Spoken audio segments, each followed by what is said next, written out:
Hello all, welcome to the channel Learn Everything Karka Kasadara.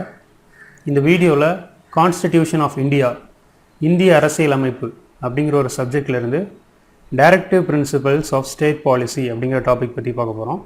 அதாவது ஒரு மாநிலம் அதோட கொள்கைகளையும் அதோட சட்டங்களையும் தீர்மானிக்கிறதுக்கான ஒரு வழிகாட்டு நெறிமுறைகள், அதுதான் வந்து டைரக்டிவ் பிரின்சிபல்ஸ்.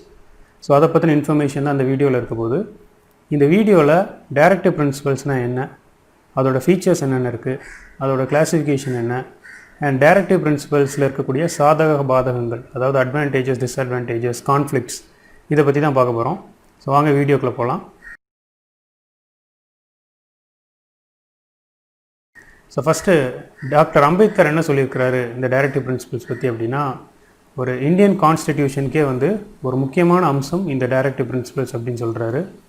இந்த டைரக்டிவ் பிரின்சிபல்ஸும் ஃபண்டமெண்டல் ரைட்ஸ் இது ரெண்டும் சேர்ந்து தான் இந்தியன் கான்ஸ்டிடியூஷனுக்கே ஒரு உயிர் கொடுக்குது அப்படின்ட்டு அவர் சொல்கிறாரு.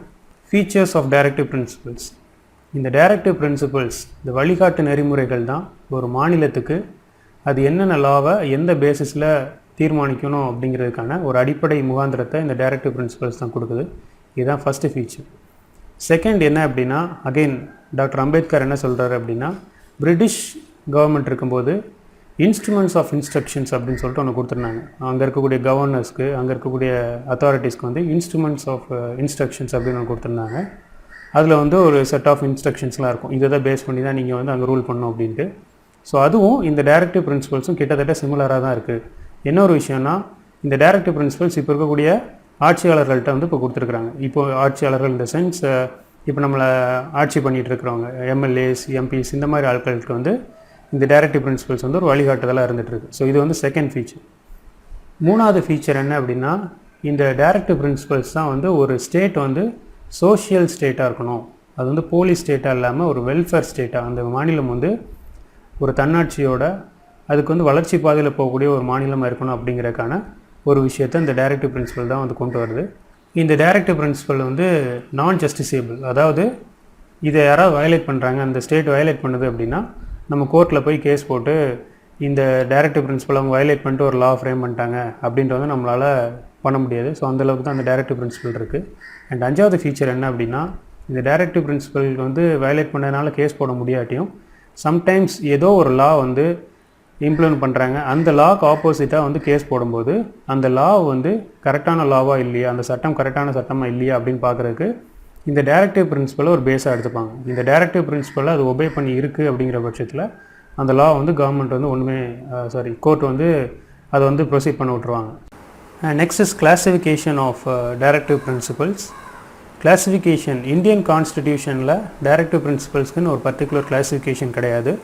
பட் இருந்தாலும் அது கொடுக்கக்கூடிய விஷயங்கள், இந்த டைரக்டிவ் பிரின்சிபல்ஸ் லிஸ்ட் அவுட் பண்ணியிருக்கிற விஷயங்களை பேஸ் பண்ணி இந்த டைரக்டிவ் பிரின்சிபல்ஸை கிளாஸிஃபை பண்ணியிருக்காங்க. அப்படி கிளாஸிஃபை பண்ணுறதுல 3 டிஃப்ரெண்ட் டைப்ஸ் ஆஃப் கிளாஸிஃபிகேஷன்ஸ் இருக்குது.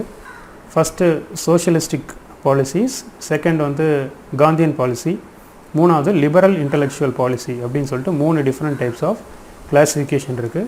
ஸோ ஃபஸ்ட்டு வந்து சோஷியலிஸ்டிக் பாலிசி. இந்த சோஷியலிஸ்டிக் பாலிசிங்கிறது it is purely based on socialism. சோஷியலிசம்னா என்ன நமக்கு தெரியும், எல்லாருக்கும் எல்லாம் இருக்கணும் அப்படிங்கிற மாதிரியான ஒரு கான்செப்ட் தான் வந்து சோஷியலிசம். எல்லாருக்கும் அடிப்படை உரிமைகள் இருக்கணும், எல்லாருமே சமம் தான் அப்படிங்கிறதான் சோஷியலிசம். ஸோ அதை பேஸ் பண்ணி இருக்கக்கூடிய இன்ஸ்ட்ரக்ஷன்ஸ் தான் வந்து சோஷியலிஸ்டிக் பாலிசி.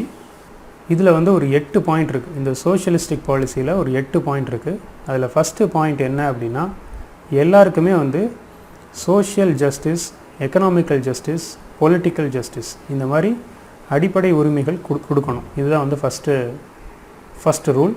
அதாவது சோஷியலிஸ்டிக் பாலிசியில் ஃபஸ்ட்டு இது வந்து எல்லாருக்கும் social justice, economic justice, political justice கிடைக்கணும்.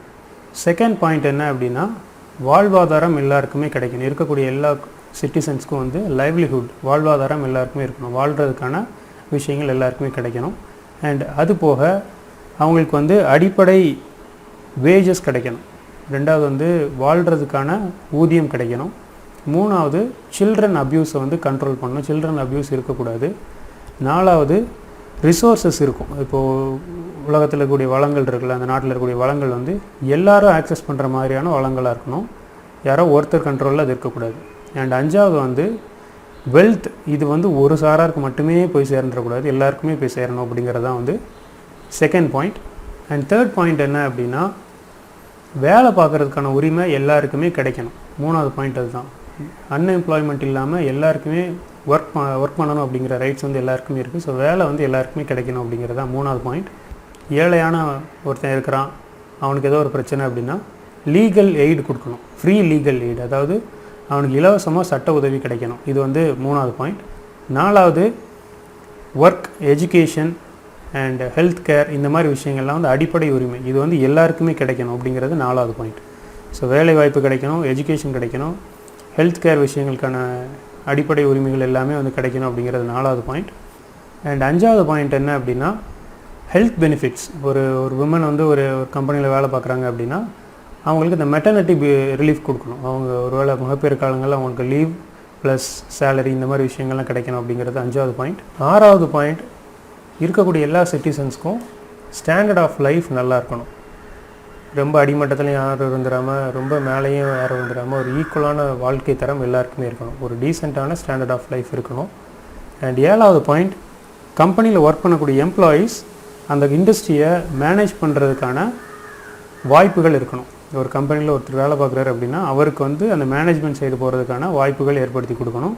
அண்ட் 8th பாயிண்ட் என்ன அப்படின்னா ஒரு ஸ்டேட்டில் இருக்கக்கூடிய சிட்டிசன்ஸ் எல்லாருக்கும் நியூட்ரிஷன் லெவல் நல்லா இருக்கணும், அதை இன்க்ரீஸ் பண்ணணும், அவங்களோட ஹெல்த்தை வந்து ரைஸ் பண்ணணும் அப்படிங்கிறது 8வது பாயிண்ட். ஸோ இந்த 8 பாயிண்ட்டும் தான் வந்து ஃபஸ்ட் இருக்கக்கூடிய சோஷியலிஸ்டிக் பாலிசிஸ். அண்ட் 2வது கிளாஸிஃபிகேஷன் வந்து காந்தியன் பாலிசிஸ். இது வந்து மகாத்மா காந்தி அவரோட கொள்கைகளை பேஸ் பண்ணி இருக்கக்கூடிய பாலிசிஸ் தான் வந்து காந்தியன் பாலிசிஸ். இதில் ஃபஸ்ட்டு பாயிண்ட் என்ன அப்படின்னா வில்லேஜ் பஞ்சாயத்தை க்ரியேட் பண்ணணும். வில்லேஜ் கிராம பஞ்சாயத்து அப்படின்னு சொல்லுவாங்க. அவங்களுக்குன்னு ஒரு அத்தாரிட்டி, அவங்களுக்குன்னு ஒரு பவர் கொடுத்து அவங்களோட கிராமத்தை அவங்க நிர்வகிக்கிறதுக்கான ஃபீஸிபிலிட்டி ஏற்படுத்தி கொடுக்கணும். இதுதான் வந்து ஃபஸ்ட்டு பாயிண்ட். செகண்ட் பாயிண்ட் வந்து காட்டேஜ் இண்டஸ்ட்ரீஸ் நிறைய டெவலப் பண்ணணும் அப்படிங்கிறது செகண்ட் பாயிண்ட். தேர்ட் பாயிண்ட் என்ன அப்படின்னா voluntary formation of cooperative societies. Cooperative சொசைட்டிஸ்லாம் வந்து நிறைய அவங்களோட ஃபார்மேஷன், அவங்களுக்கான நிர்வாகத்தன்மை இது எல்லாத்தையும் வந்து இம்ப்ரூவ் பண்ணணும், அதை வந்து என்கரேஜ் பண்ணணும் அப்படிங்கிற தேர்ட் பாயிண்ட். ஃபோர்த் பாயிண்ட் என்ன அப்படின்னா சமுதாயத்தில் வந்து நலிவடைந்த சில கம்யூனிட்டிஸ் இருப்பாங்க, அதாவது வீக்கர் கம்யூனிட்டிஸ் இருக்கும். அந்த வீக்கர் கம்யூனிட்டிஸ்க்கு எஜுகேஷன் ஆகட்டும் இல்லை வெல்த் இந்த மாதிரி விஷயங்கள் எல்லாமே வந்து எதுவுமே மறுக்கப்படக்கூடாது. அவங்களுக்கு வந்து அதை வந்து ஈஸியாக ஆக்சஸ் பண்ணுற மாதிரியான ஃபெசிலிட்டிஸ் ஏற்படுத்தி கொடுக்கணும் அப்படிங்கிறது ஃபோர்த் பாயிண்ட். ஃபிஃப்த் பாயிண்ட் என்னென்னா உடலுக்கு தீங்கு விளைவிக்கக்கூடிய ட்ரிங்க்ஸ் இந்த மாதிரி விஷயங்கள்லாம் வந்து பேன் பண்ணணும் அப்படிங்கிறது ஃபிஃப்த் பாயிண்ட்.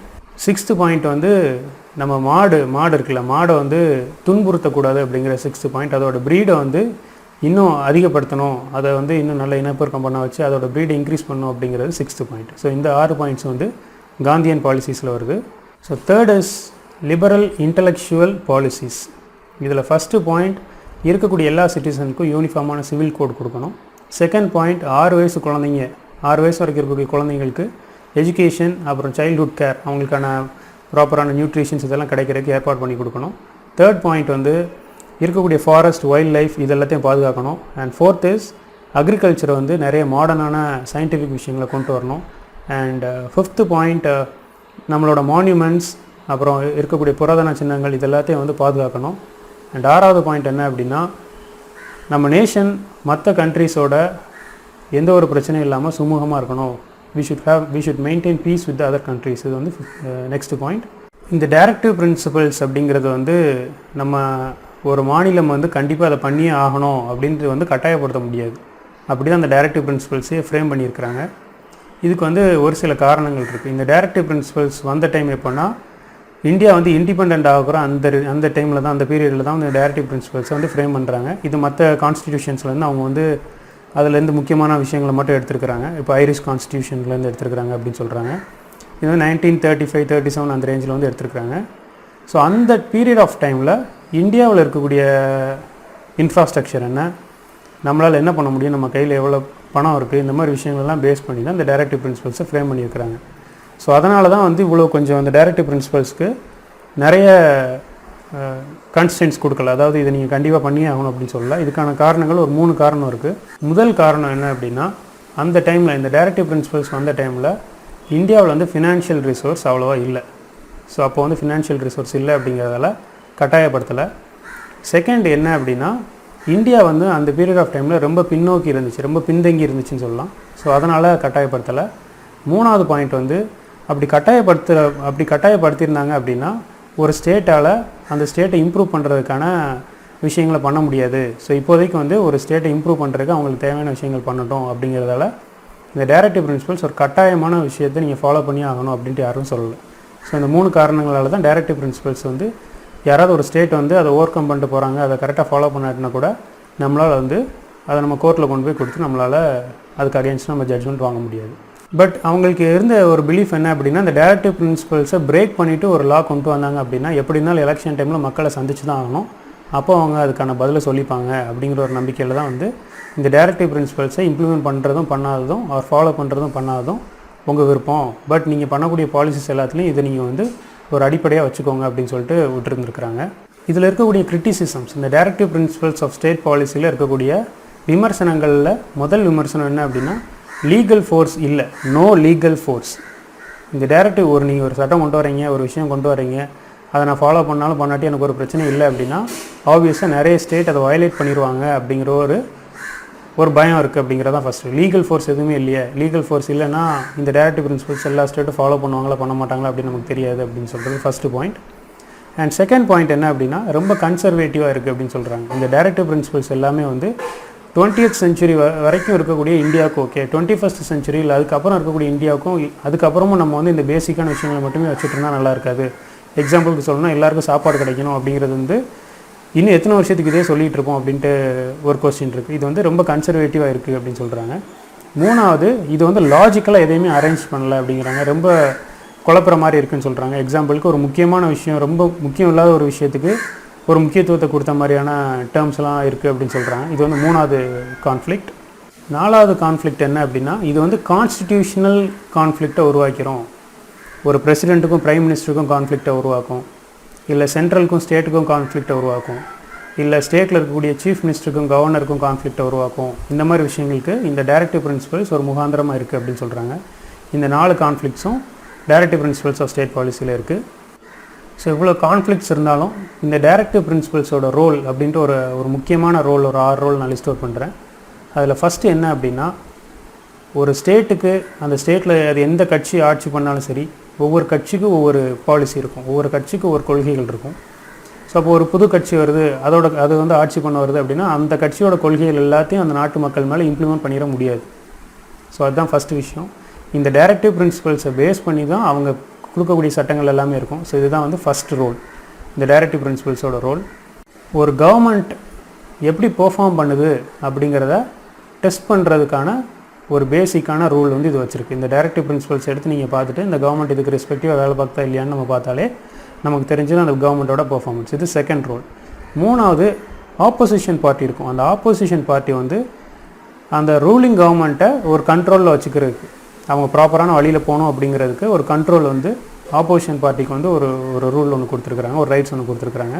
ஃபோர்த் பாயிண்ட் என்ன அப்படின்னா, டொமஸ்டிக் அண்ட் ஃபாரின் பாலிசிஸ், இந்த நாடு வெளியுறவு கொள்கைகள் என்னென்ன இருக்குது அப்படிங்கிறத அதில் வந்து ஒரு முக்கியமான விஷயமாக அந்த டைரக்டிவ் பிரின்சிபல்ஸ் இருக்குது. அஞ்சாவது, இந்த நாட்டில் இருக்கக்கூடிய குடிமக்கள் எல்லாருக்கும் வந்து ப்ராப்பரான ஹெல்த், ப்ராப்பரான உணவு, இந்த மாதிரி விஷயங்கள்லாம் கிடைக்கிறதுக்கு, ஒரு நல்ல என்விரான்மெண்ட்டில் வாழ்கிறதுக்கு இந்த டைரக்டிவ் பிரின்சிபல்ஸ் வந்து ஒரு வழி கொடுத்துட்ருக்கு. பிகாஸ் வைல்ட் லைஃப்பை ப்ரொடெக்ட் பண்ணணும், ஃபாரஸ்ட்டை ப்ரொடெக்ட் பண்ணணும் அப்படின்னு சொல்கிறாங்க அப்படின்னா நல்ல என்விரான்மெண்ட்டை இது சேஃப்கார்ட் பண்ணிகிட்ருக்கும். ஸோ இந்த மாதிரி விஷயங்கள்லாம் வந்து இந்த டைரக்டிவ் பிரின்சிபல்ஸில் இருக்குது. ஸோ இப்போது fundamental rights and directive principle, இது ரெண்டுக்குமான டிஃப்ரென்ஸ் என்னென்னு பார்ப்போம். First fundamental rights. Fundamental rights வந்து it will prohibit a state from doing certain things. சில விஷயங்களை பண்ணக்கூடாது அப்படின்னு சொல்லிட்டு தடுத்து வச்சுருக்கோம் fundamental rights. Whereas directive principles வந்து அந்த மாதிரி எந்த விஷயத்தையும் வந்து தடுத்துட்டு இருக்காது. ஸ்டேட் என்ன பாலிசி எடுத்தாலும் அதில் வந்து தடுக்கிறதுக்கான ஒரு பவர் வந்து டைரக்டிவ் பிரின்சிபல்ஸ்க்கு கிடையாது. அண்ட் ரெண்டாவது, இந்த ஃபண்டமெண்டல் ரைட்ஸை பாதிக்கக்கூடிய விஷயங்கள் ஏதாவது ஒரு ஸ்டேட் பண்ணுச்சு அப்படின்னா அதை நம்ம கோர்ட்டுக்கு கொண்டு போய் நம்ம அதுக்கு அந்த சட்டத்துக்கு எதிராக நம்ம வந்து தீர்ப்பை வந்து வாங்கிடலாம். இது வந்து செகண்ட் பாயிண்ட். இது வந்து ஃபண்டமெண்டல் ரைட்ஸில். பட் டைரக்டிவ் பிரின்சிபல்ஸில் வந்து அதுக்கு எதிராக வந்து சட்டங்கள் கொண்டு வந்தாலும் நம்மளால் கோர்ட்டுக்கு போய் ஒன்றும் பண்ண முடியாது. மூணாவது பாயிண்ட் வந்து ஒரு பொலிட்டிக்கல் டெமோக்ரஸியை நாட்டில் கொண்டு வர்றது வந்து ஃபண்டமெண்டல் ரைட்ஸ், வேறஸ் சோஷியல் டெமோக்ரஸியை கொண்டு வர்றது டைரக்டிவ் பிரின்சிபல்ஸ். நாலாவது பாயிண்ட் வந்து தே ஹாவ் லீகல் சாங்ஷன். ஒரு சட்டத்தை பயன்படுத்தி நம்ம வந்து அதை வயலேட் பண்ணாங்க அப்படின்னா நம்ம அதை வந்து எதிர்த்து நம்ம போராடலாம். பட் இங்கே டைரக்டிவ் பிரின்சிபல்ஸ் வந்து மாரல் அண்ட் பொலிட்டிக்கல் சாங்ஷன் தான் இருக்குது.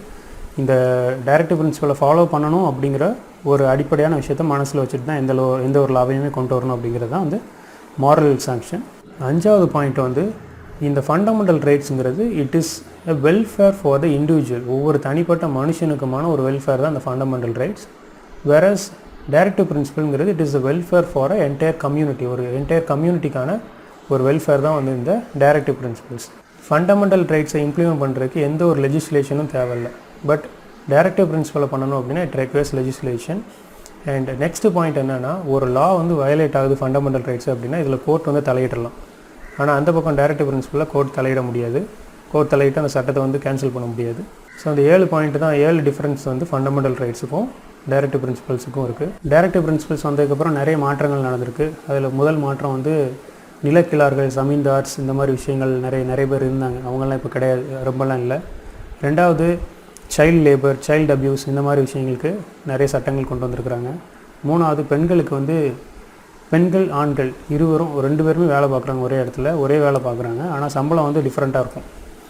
ஜென்ஸுக்கு அதிகமாக இருக்கும், லேடிஸுக்கு கம்மியாக இருக்கும். இந்த மாதிரி விஷயங்கள்லாம் வந்து இப்போ இல்லை. ஸோ ஈக்குவலான வேஜ் கொடுக்கணும் அப்படின்னு சொல்லியிருக்காங்க. மெட்டர்னிட்டி ரிலீஃப் கொடுக்கணும்னு சொல்லியிருக்கிறாங்க. இந்த மாதிரி இதெல்லாம் வந்து நமக்கு வந்திருக்கு. அப்புறம் நிறைய கிராமப்புறங்களில் வந்து ஸ்மால் ஸ்கேல் இண்டஸ்ட்ரீஸ் டெவலப் பண்ணுறதுக்கு நிறைய திட்டங்கள் கொண்டு வந்திருக்கிறாங்க. ஊரக வேலைவாய்ப்பு திட்டம் கூட வந்து நமக்கு வந்து ஒரு மினிமம் வேஜை கொடுக்கணும் அப்படிங்கிறதுக்காக வந்த திட்டம். இதே போல் நிறைய திட்டங்கள் வந்து கிராமப்புறத்தை இம்ப்ரூவ் பண்ணுறதுக்கு நிறைய திட்டங்கள் வந்திருக்கு. இது போக ஃபாரஸ்ட் ப்ரொடெக்ஷன் ஆக்ட் இருக்குது, வைல்ட் லைஃப் ஆக்ட் இருக்குது, வைல்ட் லைஃப் ப்ரொடெக்ஷன் ஆக்ட் இருக்குது. இந்த மாதிரி சட்டங்கள் நிறைய வந்திருக்கு. அப்புறம் அக்ரிகல்ச்சரை இம்ப்ரூவ் பண்ணுறதுக்கு சீட்ஸ், ஃபர்டிலைசர்ஸ், எலக்ட்ரிசிட்டி, இந்த மாதிரி விஷயங்கள் எல்லாம் வந்து மானியத்துலேயும் ஃப்ரீயாகவும் கொடுத்துட்ருக்காங்க கவர்மெண்ட்டு. அண்ட் இது போக பிற்படுத்தப்பட்ட சமுதாயத்துலேருந்து வந்தவங்க, அதாவது ரொம்ப வீக்கர் செக்ஷன்லேருந்து வந்தவங்களுக்கு ஃப்ரீ சீட்ஸ் கொடுக்குறாங்க. அவங்களுக்குன்னு சில அலாட்மெண்ட்ஸ் கொடுத்துருக்குறாங்க. எஜுகேஷனில் ஆகட்டும், இல்லை ஜாப்லேயே ஆகட்டும், கவர்மெண்ட் ஜாப்லேயே ஆகட்டும், எல்லாத்துலேயுமே வந்து ப்ராப்பரான அலோகேஷன்ஸ் கொடுத்துருக்குறாங்க. இந்த மாதிரி நிறைய பெனிஃபிட்ஸ் வந்து இந்த directive principles of state policy மூலியமாக நமக்கு கிடச்சிருக்கு. அப்புறம் புராதன சின்னங்களை பாதுகாக்கிறது, மலை வளங்களை பாதுகாக்கிறது, இந்த மாதிரி விஷயங்கள் எல்லாமே வந்து இந்த directive principles of state policy மூலியமாக தான் நமக்கு கிடச்சிருக்கு. அப்படிங்கிறதுல வந்து எந்த ஒரு மாற்று கருத்துமே கிடையாது. ஸோ இவ்வளோ தான் டைரக்டிவ் பிரின்சிபல்ஸ்னால். டைரக்டிவ் பிரின்சிபல்ஸ்னால் என்னென்னு பார்த்தோம், அதில் கூடிய ஃபீச்சர்ஸ் என்னென்னு பார்த்தோம், கிளாஸிஃபிகேஷன் பார்த்தோம், அதனால் என்னென்ன பயன்கள் இருக்குதுன்னு பார்த்தோம், கான்ஃப்ளிக்ட்ஸ் என்னென்னு இருக்குதுன்னு பார்த்தோம், difference between fundamental rights and directive principles என்னென்னு பார்த்தோம். அண்ட் ஃபைனலாக டைரக்டிவ் பிரின்சிபல்ஸோட ரோல் என்ன அப்படிங்கிறத பார்த்து முடிச்சுக்கிறோம். நெக்ஸ்ட் வீடியோவில் இன்னொரு நல்ல கண்டென்ட்டோடு உங்களை மீட் பண்ணுறேன். தேங்க்யூ ஃபார் வாட்சிங்.